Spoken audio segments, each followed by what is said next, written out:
So when I started seeing consistently that the performance for children from my community were consistently beneath other communities, I didn't see that as a reflection on my community's potential. I saw it as a reflection on the education system, and I saw that this must be social engineering. Hello, thank you for joining Falling for Learning podcast.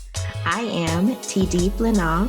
I'm a veteran educator who's worked in several different roles in a large public school district. I've worked as an elementary, middle school, and high school teacher, as well as an instructional coach for individual schools, such as elementary schools, high schools, as well as worked under the directors or the principals, supervisors as an instructional advisor for English language arts for 39 schools, and then later for 20 schools supervised by a particular administrator.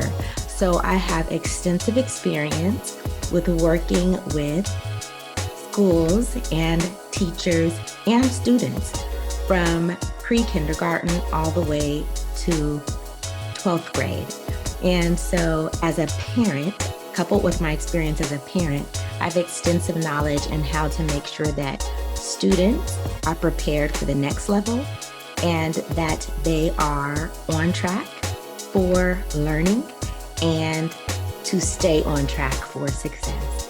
All right. Hi. Thank you so much for joining the Falling for Learning podcast. I'm TD Blenah, and here we have the founders of American Math, and they're going to introduce themselves and talk about how they can really give parents insight in how to make their children get on track with math.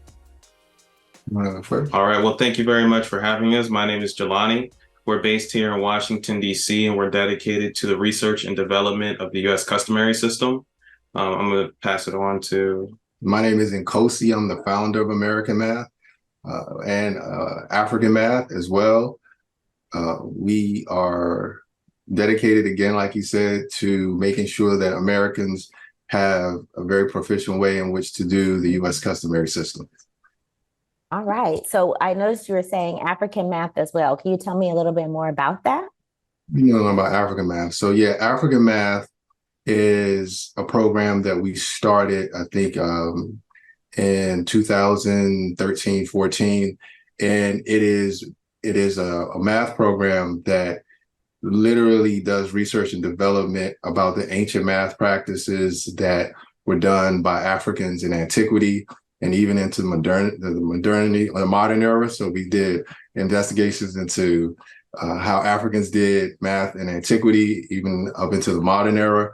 So we went to Africa, we did research, we found about the language. We also did research from African Americans and the work that they did with mathematics here in America.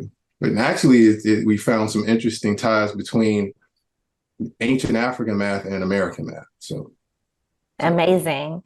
Okay, so you've introduced yourself. Can you all tell us a little bit about your background and your expertise in the math area? So we'll start with you, Jelani.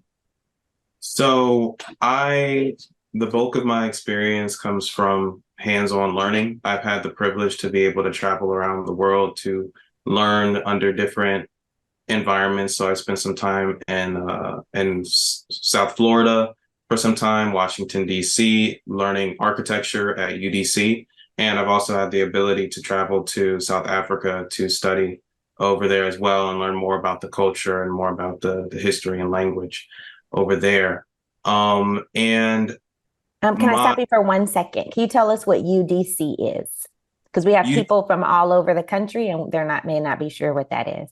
Excuse me. So UDC is the University of the District of Columbia because we're stationed here in Washington, D.C. So I studied there for some time. And the bulk of my expertise, I've been using the American Math and the African Math program throughout most of my education, especially in my high school and college years. I really doubled down on learning it. And using the system, I got a 4.0 GPA throughout the entirety of high school and the time that I spent at college studying architecture. So I can definitely speak to a testament that the program does work and it has applications in the school system. But yeah, that's about my expertise and a little bit more about my history. Thank you. Mr. Nkosi, what is your expertise? Can you give us that background for our audience? All right, so I have an untraditional background.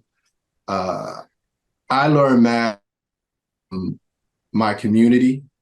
My grandparents, my grandmother, it's going to sound crazy, but I grew up in an environment where math had to be used pragmatically in many ways, some licit, some illicit. So I remember my grandmother, she used to be a number runner. So you had to know math in order to run numbers, which Absolutely. ultimately became America's lottery system.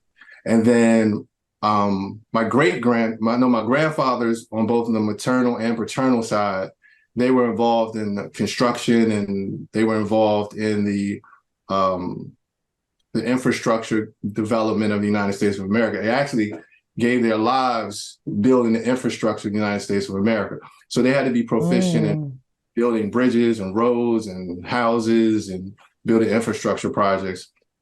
So when I was a teenager too, I had to go out and start, helping with renovations and construction projects. And we had to learn the U.S. customary system. And then I also came up with a generation where a lot of young people in the street, let's just say they were very entrepreneurial and they picked up methods in which to make money that necessitated you be very good with numbers, because your life could literally depend on it. So those were the environments where I learned math, and how well you were at math could literally cost you your life. So it was a life or death type of approach to mathematics. So when I became a parent and I saw that, I saw the statistics on how people from my community were failing in math compared to other people in other communities, it just didn't make sense to me, especially when I started looking at the stats. And again, from my perspective, numbers is very important when it comes to measuring, how much you made that day or how well you're doing. So when I started looking at stats on, the math proficiency in my community, I was like, oh no, those numbers don't look good, because in the majority of the communities, I'm like, yo, what you mean 50% proficiency? That's failure. Right. Absolutely. You don't do failure. So I was offended by the numbers, and so I started talking to people in my community from other demographics, and I was like, do your community get the same type of failure rates that I'm getting here? And when I started seeing like their community weren't getting the same type of failure rates, I said, that's not the children, and it's the school system. The school system. So that takes me to the next question. So tell us about your program, American Math, and how you help people, and how the parents who are our audience can really benefit from it. Their kids can benefit from it. The first thing is about American Math. Understand that we had to claim ownership of it, so it's proprietary. So we're the official owners of American Math. It's a trademark program. It's proprietary. The reason we decided to do American Math is because we saw there was a lack of parents having input on what their children are learning in school. So it's amazing that American Math, our concentration is going directly to superintendents, administrators, principals who want to do professional development that is aligned to not necessarily standards. It's aligned to the learning outcomes that teachers desire for their children and parents that desire. So we work intimately with educators and parents to know what those desired outcomes are. We also work intimately with industry leaders, like in architecture, engineering, because we have an infrastructure crisis here in the United States of America. So we need to prepare future generations to know the math that's used in our built environment.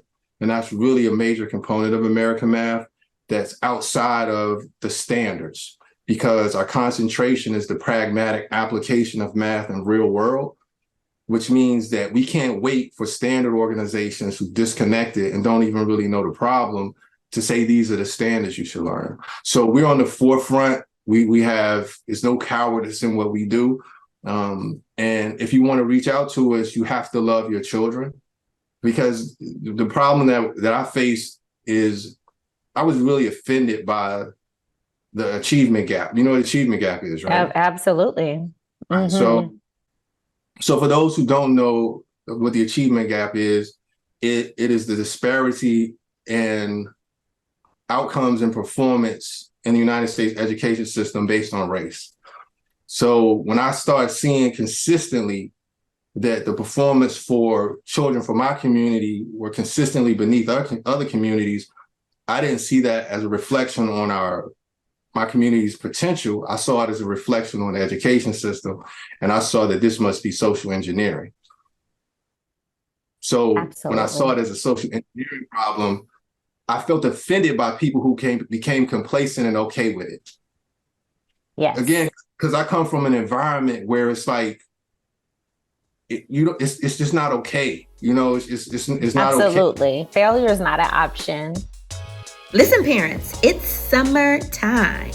The days are flying by, and you still haven't buckled down yet and provided learning activities for those babies. It's okay. I can help you out. All you have to do is go to www.tinyurl.com/learn10way. Learn the number 10 way. And I will give you our freebie in exchange for your email, 10 ways to squeeze learning fun into busy days. Don't let another day go by without providing fun learning activities that will give your child the competitive edge. How does your program work? And again, how I noticed that you were saying that the superintendents or the principals, how does it work? How is it structured? And in what way, how does your program flow? Okay, so we're mostly targeted to provide professional development to principals, professional development to college professors, professional development to educators. We're structured to provide professional development. The reason why we need to provide professional development is because America has decided to standardize education. Okay. So I don't know if people know what that means, but I can give you more insight in professional development. So we've researched the standards, and I actually like the fact that we have standards, because now education can be comprehensive and measurable around the entire world. So you're thinking about the Common Core state standards? Is that what you're referring to, or which standards you're referring to? Well, Common Core was the first to roll out as far as standards, but some states have not decided to adopt Common Core. Right. But the trend is still standardization. So if you go to other countries, like if you go to Asia, they created that's whoever actually led the way. They've led the way by saying that if I'm teaching geometry in let's say the third grade, if I'm teaching third grade geometry, I need to have the same expectations and understanding of what the material is as someone on the other side of the country. So that made sense. Before standards were introduced, someone in Florida would have different expectations than someone in California. So if I were to tell you, you need to go to third grade standards, and we're going to look up MD. MD stands for measurement and data. If I say OA, third grade OA, that means third grade operations and algebraic thinking. Right. So if I say kindergarten CC, you'll know that means kindergarten counting cardinality. Yes. So it's important that parents and educators know the standards. Yes. And what I've learned is it's like just getting there is challenging. So you're thinking with your program. So you guys you present the standards and help people to break down what the standards are. That's one of the products that you offer for professional development. Okay, cool. straight on the standards. And not only do we study the standards, there's different methodology that's been introduced, like rote memorization that we were taught in our education days. That's dead. Rote memorization. If you teach your child that way, I advise against it. So what's coming into play now is there's what you want to say? Yeah, I'd actually like to chime in on that because that's the side of the program on the overall conceptual front, but also in terms of the actual material and how it applies to the children or whoever uses it, is that we use those new methodologies and these new standards to create play-based learning games and systems. So the math won't look like any math that you've already seen. As Nkosi was saying, we strongly advise that you do not use rote memorization and flashcards. I used flashcards when I was a child, but I didn't understand it, and it was a nuisance for me. It wasn't inviting. But these new games that we've brought have used actual toys that I played with in like kindergarten and first grade, and we're teaching very advanced topics with them, like the pattern blocks and the snap cubes. We're using those. I actually used them earlier this spring to teach some, what were they? They were like 3rd through 7th graders. They were mostly late or elementary, early middle school students, high school algebra using these snap block toys. Excellent. And they didn't even realize that they were learning algebra until after I told them at the end of the lesson. So, or at the end of the semester. So again, we just use these play-based systems to make it much easier for learners and for really anyone to learn math and to get over any potential math anxiety. And like he was saying that it's not like anything that you've ever seen, but it's just like what they use in school. So what do I mean by that? All right, so the education system, because of standardization, has changed. There's new methodology and terminology that's being used. So there's something called CPA, or it's called CRA. I don't know if you ever heard of it, but it stands for concrete, pictorial, and abstract, or concrete, representational, and abstract. And then there's also a methodology called CGI, which is cognitively guided instruction. Okay, so when we looked at this, the CPA and the cognitively guided instruction, we had to engineer our program to fit this new methodology.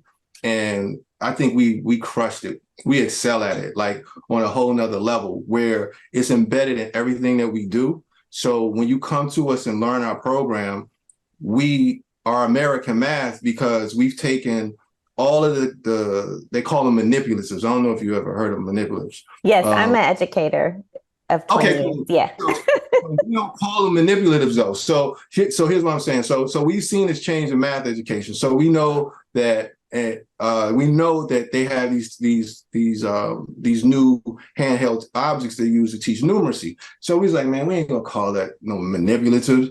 We call those math toys. Okay. And the reason we call them math toys is because the young people respond better to the interaction and engagement because it's child-centered.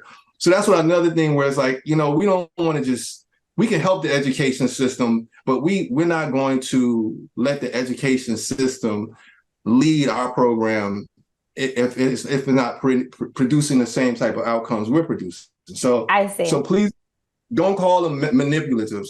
Trust me, if you're a 20-year educator and you go in there and you say, okay, learners, we're going to have fun today. We're going to take out some counting toys and we're going to count today. You'll see a totally different response in their interaction when it comes to the subject. Because there's also this phenomenon around the United States now, and it was partially driven by COVID, right? And people were at home learning anyway. We have a lot of virtual schools and schooling going on right now. So do you have anything to offer to that element of the population that has taken over the reins for their own children's education? Under one condition, because it depends on how much you value your child. So for us, we've done a lot of research and development. We've been at this well over 20 years, and I've been definitely committed to it, definitely in the past 10. And what I've learned is if you don't love your child enough to invest in your child's education and curate and be invested in it, don't call me. don't reach out to me. If you want to put your child in front of a computer screen and say, go learn, because I've literally had parents do that. Here, take them, teach them. I'm not, if your child doesn't matter enough to you and you don't love your child enough to be vested in their education, then you're not teaching me that I should love your child that much either. Okay, so But if I you want look- to, let me stop for 1 second to just make sure that it's clear. So if I come to you as a parent and I want my child to work in your math program, you don't work with the parent. I mean, well, just to be clear, I'm trying to clarify. You don't work with the kids, or you're showing the parents how to work with the kid. Is that what you're saying? Or what are you saying? I will work with a parent that loves their child. And if that parent was willing to work with me, or an educator that loves their child, and if that parent and educator is willing to work with me, then that parent and education will introduce me to their child. But to set your child in front of me like I'm Mr. American Math and we're going to have math time like story time, I don't have time for that. I definitely don't have time because I'm too busy doing the research and development for the program. I have a love for my community and I definitely want to help my community, but I only deal with parents who love their children. This program grew out of the fact that I looked at what existed and it wasn't good enough for my child. So Yes. My whole thing is, if I don't do mediocrity, I don't do failure, I don't do accepting, and I get passionate. But what I want to say is, it sounds like you have different expectations that maybe a math tutor would have. So I think it's important to talk about, if I were to come to you as a parent, someone who's listening to this podcast and they're interested, what are your expectations of me? If there's my child, there's me. Do I meet you somewhere? And you're gonna do a session with me. Me and my child will sit there and do the session together. So what's your expectations? Because I think that's really important to set expectations, because some tutors, you just go, you leave the kid there and they do it. So it just sounds like you have a set of different expectations. And it's because your program is different, you're having really good outcomes, that you need to really set the tone for what your method is and how you want it to roll forward. And I wouldn't know that because my kid's been in the public school system. I've been in the public school system. I've had my kid going to tutoring. So I think really tell us what your expectation is, because it's clear. Because it doesn't necessarily mean that someone doesn't love their child enough, but they don't know, you're not familiar with your program. Like, you founded this program and you found it work. So really be clear about what you expect, your expectations are. Sorry, go ahead. Right. So I'm not saying that parents don't love their child enough. That's not what I'm saying. What I'm saying is, you have to love your child enough to reach out to me. Because trust me, I've done this for a long time. And I typically don't even deal with parents. I don't even deal with parents anymore. That's what I'm trying to tell you. My concentration is solely professional development. If I do the favor of giving my services to a parent, the only way I'm going to do it is if they pass the litmus test of loving their child. I've taught parents who love their children, okay? And when I taught the parent who loved their children, they were very vested. And I gave my time to that parent so that they could teach their children. So I'm telling you, the prerequisite is not that you went to college. The prerequisite is not that you have a lot of money to pay me. The prerequisite is that you love your child. And the reason I would say that is, someone said, "Oh, I'll pay you $1,000 a week to tutor my child because you're American Math." I would be like, that ain't enough money for my time. Mm-hmm. I will only teach your child if you love your child enough to invest your time into your child. So that's why I'm saying my first prerequisite is that you have to love your child. If you love your child enough to get over your fear of math and to get over any type of phobia or trepidation, if you love your child that much, where your love for your child exceeds your fear, you can reach out to us at help@americanmath.com. All you got to do is hit us up at helpinamericanmath.com. Okay. Then you, right when you hit us at helpinamericanmath.com, what you want from us, what you need, what you feel in regards to the subject of mathematics. Now, the reason I'm saying this is because a couple of things. Statistically, like, what state are you in? I'm in California. Do you know the math performance for children in California, especially African Americans? It's very low. I don't know the specifics, but I know it's low.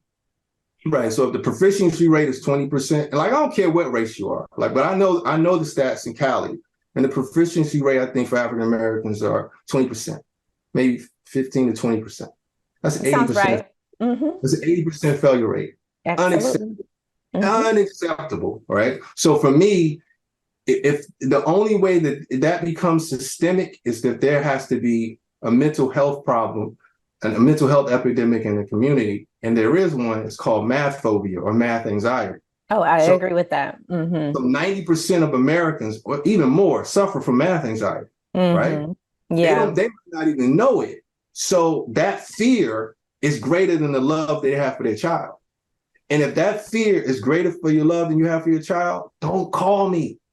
But it's interesting. Yeah, it is interesting that math, being afraid or having a math phobia is very normalized. You hear people say, oh, I don't do math, or I can't do math. I'm not a math person.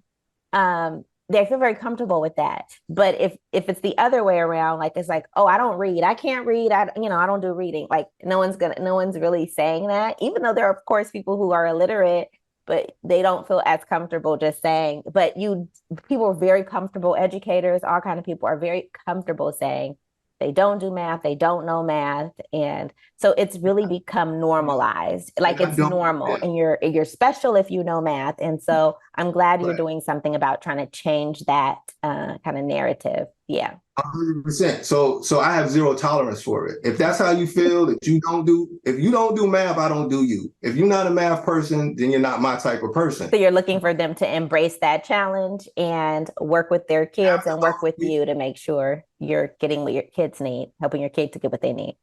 You're correct. And if I seem abrasive and if I'm hurting people's feelings in a way, I apologize. But I would rather offend you than continue to accept these offensive outcomes. So yeah, it's something needs to be done. And that's why we have this program for parents to really understand the educational trends like this epidemic of math failure. And then what are some things that parents can do? Thank you again for joining us at the Falling for Learning podcast. We are here every week. Saturdays at 5 p.m. is when we drop our new episodes. Please listen in every week for those strategies and tips to keep you and the next generation on track for success. You can also find us on YouTube by going to youtube.com/@fall4learning. Again, that's youtube.com/fall4learning. We really appreciate you, and we are here on a mission to make sure that next generation is on track for success and on track for learning. Thanks again. I'm TD Flenaw. Have a wonderful week.